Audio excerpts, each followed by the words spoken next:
Assalamualaikum warahmatullahi wabarakatuh.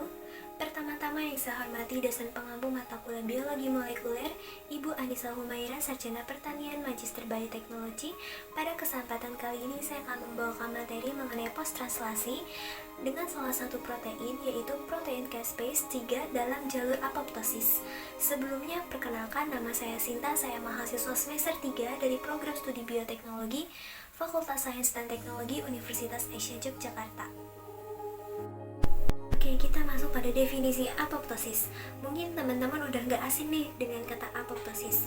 Cara singkat, apoptosis merupakan suatu jalur kematian dengan cara mengaktifkan enzim yang dapat merusak sel.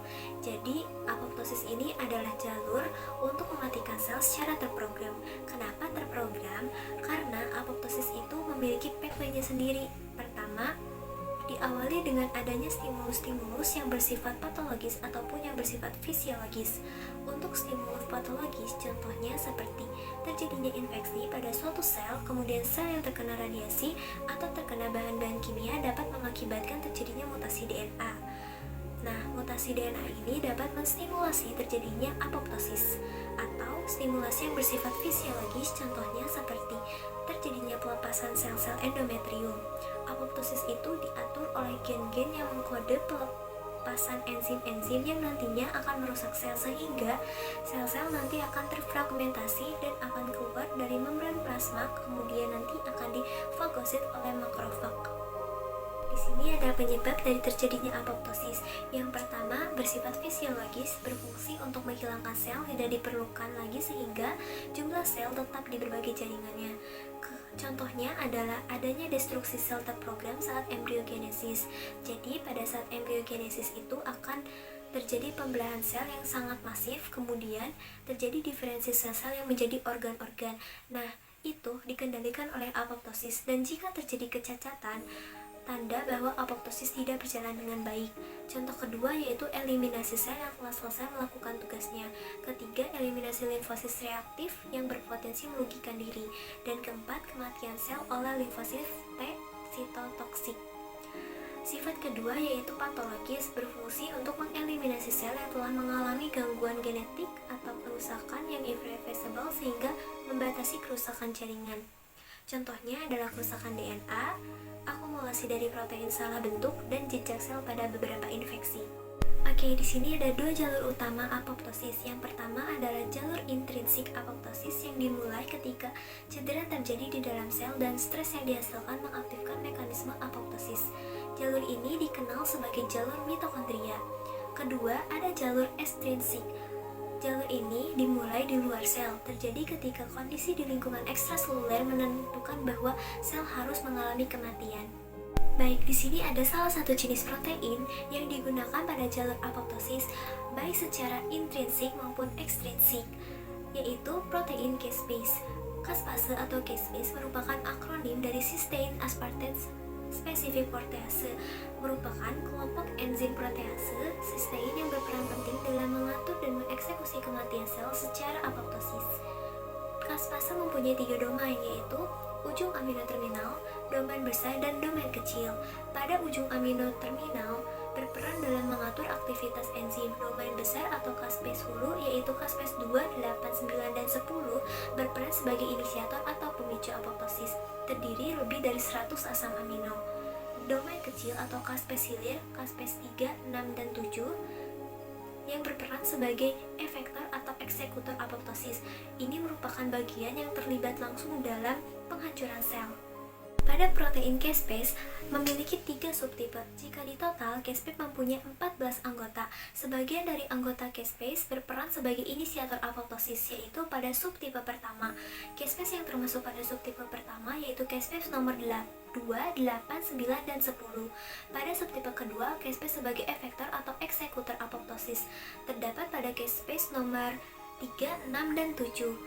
Yang terakhir, subtipe mediasi sitokinin, caspase nomor 1, 4, 5, 11, 12, 13, dan 14. Oke, di sini kita masuk pada poin utama, yaitu mengenai protein caspase 3. Protein caspase 3 merupakan enzim kunci yang terlibat dalam proses apoptosis atau kematian sel terprogram. Caspase 3 merupakan anggota keluarga dari caspase yang merupakan protease yang memotong dan mengaktifkan berbagai sebagai substrat seluler. Dalam jalur apoptosis, Cas-Pastry diaktifkan melalui jalur intrinsik dan ekstrinsik. Jalur intrinsik melibatkan kerusakan seluler seperti kerusakan DNA atau stres oksidatif yang memicu pelepasan sitokrom C dari mitokondria. Sitokrom C membentuk kompleks dengan faktor aktivasi protease apoptosis 1 atau APAF1 dan membentuk apoptosom. Apoptosom mengaktifkan Cas9 yang kemudian membelah dan mengaktifkan Cas-Pastry mengarah pada kematian sel. Peran dari Cas-Pastry sendiri adalah Cas-Pastry memecah berbagai substrat termasuk enzim perbaikan DNA seperti poly-ADP ribose polimerase atau PARP dan protein struktural seluler dan nukleus. Aktivasi Cas-Pastry mengakibatkan pemotongan sitoskeleton atau kerangka sel dan protein lainnya yang pada akhirnya menyebabkan kematian sel. Baik, perlu diketahui bahwa protein Cas-Pastry ini memang dapat diaktifkan melalui dua jalur, yaitu jalur intrinsik atau mitokondria dan jalur ekstrinsik atau reseptor kematian. Namun, pada presentasi kali ini saya akan coba memfokuskan atau menjelaskan regulasi dari jalur apoptosis secara intrinsik. Nah, di sini ada jalur intrinsik, yaitu jalur apoptosis yang mendorong apoptosis untuk mengaktifkan Cas-Pastry secara langsung atau dengan memotong tawanan antara interaksi BH3 domain aknois kematian, mengaktifkan kerusakan mitokondria, pelepasan sitokrom C, dan aktivasi Cas9 dan Cas-Pastry di banyak organ. Cas-Pastry mengaktifkan karakteristik apoptosis secara DNA fragmentasi dan kematian sel. Oke, dapat dilihat pada gambar di samping, mitokondria diisi dengan molekul sitokrom C.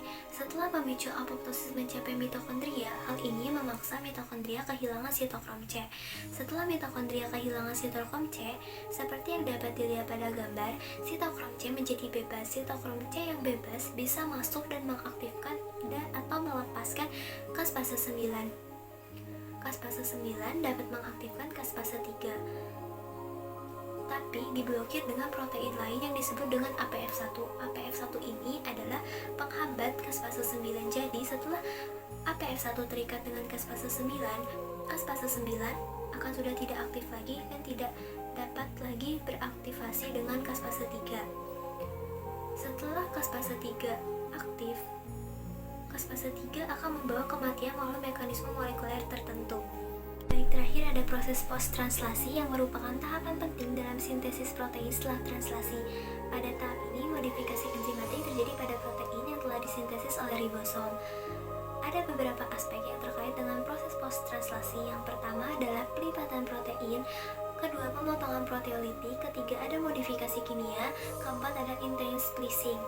Nah, pada fase 3 ini, yang merupakan enzim yang berperan dalam apoptosis atau kematian sel terprogram, setelah disintesis, caspase 3 mengalami modifikasi pasca translasi agar berfungsi dengan normal. Semua tahapan ini memastikan protein siap menjalankan perannya dalam sel. Baik, mungkin cukup sekian pemaparan materi yang dapat saya sampaikan. Terima kasih atas perhatiannya dan mohon maaf atas kurang dan salah kata. Billahi fisabilil haq, fastabiqul khairat. Wassalamualaikum warahmatullahi wabarakatuh.